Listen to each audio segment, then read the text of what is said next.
नमस्कार दर्शकों, आप देख रहे हैं जी टाइम्स न्यूज टीवी चैनल 1। मैं हूं आर के शर्मा। आज के मुख्य समाचार। बाराबंकी में धमकी के बाद हुई चंद्रशेखर की जोरदार रैली।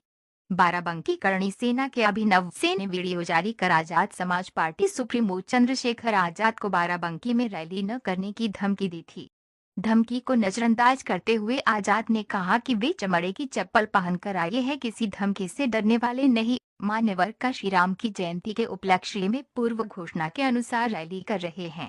आपको बताते चले, प्रशासन ने धमकी देने वाले अभिनव सिंह को रैली से पूर्व ही घर में ही नजरबंद कर दिया, जिसके बाद 15 मार्च को ही आजाद की मेगा रैली संपन्न हुई। बाराबंकी से डायरेक्टर आर के शर्मा की खास रिपोर्ट।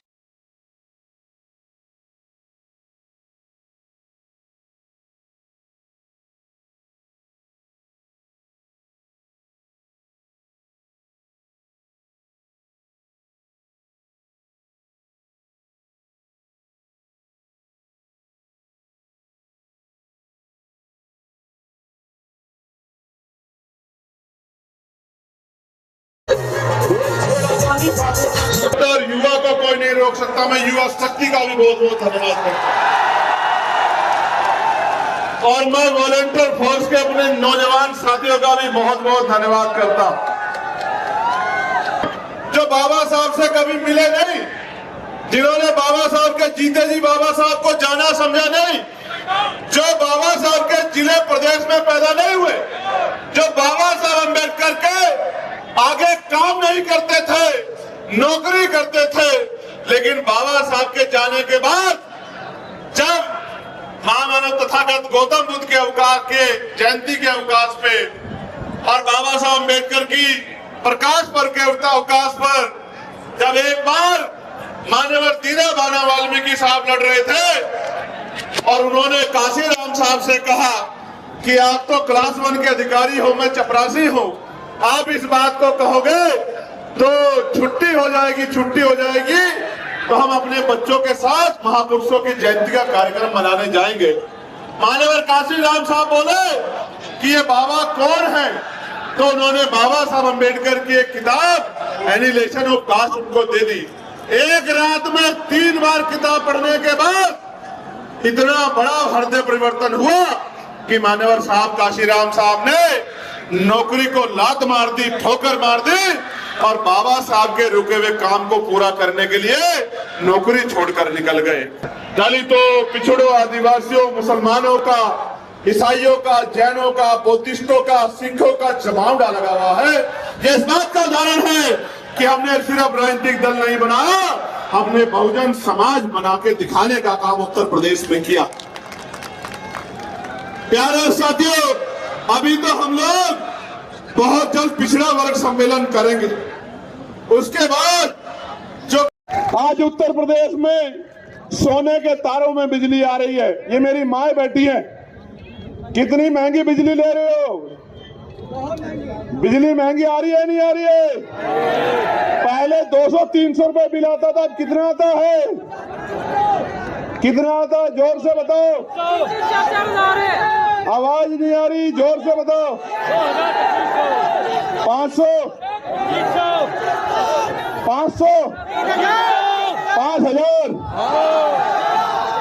मैं गारंटी देता हूं, पुरानी व्यवस्था लागू करेंगे और 300-400 रुपए के बिल में पूरे महीने 24 घंटे 7 दिन बिजली दिलाने का काम करेंगे। मेरी बात को आप याद रखिए। और विशेषकर बुनकरों को, किसानों को उनकी बिजली माफ करने का काम करेंगे कि वो रोजगार करके 4 पैसे कमा के वो भी इज्जत की जिंदगी प्राप्त कर सके। प्यारे साथियों, गैस के क्या हाल है आपके क्षेत्र में? मिल रही है क्या गैस?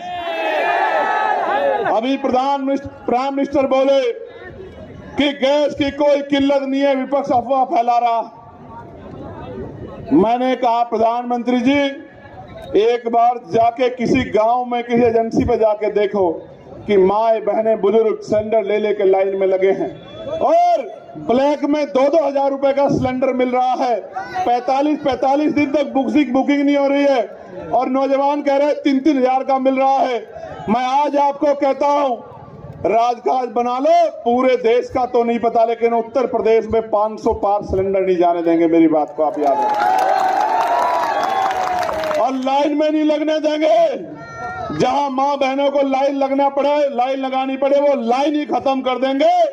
ऐसी व्यवस्था करेंगे कि मां बहनों को लाइन में ना लगनी पड़े, मां बहनों के सम्मान की रक्षा करेंगे। प्यारे साथियों, प्रमोशन में रिजर्वेशन SC ST OBC के लिए उत्तर प्रदेश जिस तरह का घटनाक्रम आपने यहां देखा कि रोज सरेआम गुंडागर्दी घुसने नहीं देंगे, पैर तोड़ देंगे। मैं चमड़े की चप्पल पहन के आया,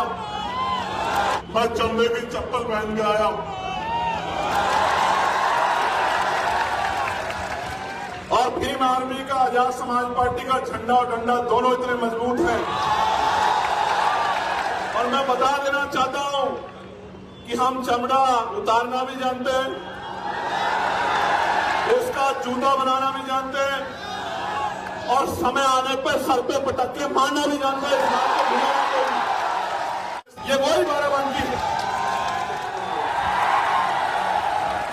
मैं पहले तो उस भाई का धन्यवाद दूंगा, इसलिए धन्यवाद दूंगा क्योंकि उसकी बार के हमले ने, जो उसने लाइव आके किया, मेरे सोए हुए लोगों को जगाने का काम किया और बहुजन समाज के लोगों में भाईचारा पैदा करने का काम किया। मैं इसके लिए उस भाई का धन्यवाद देता हूं और उसको मैं ये बताना चाहता हूं, उसको भी, उसके आका को भी, कि याद रखना मेरा नाम एडवोकेट चंद्रशेखर आजाद है। मैं किसी का कर्ज उधार नहीं छोड़ता। राजकाज बनने दो, सूद समेत अगर कर्ज नहीं उतारा तो मेरा नाम चंद्रशेखर आजाद नहीं आता। मैं आज इस मंच से घोषणा करके कहता हूं, वो दिन दूर नहीं है जब आजाद समाज पार्टी के बैनर के तले बहुजन समाज का पहला प्रधानमंत्री, अम्बेडकरवादी प्रधानमंत्री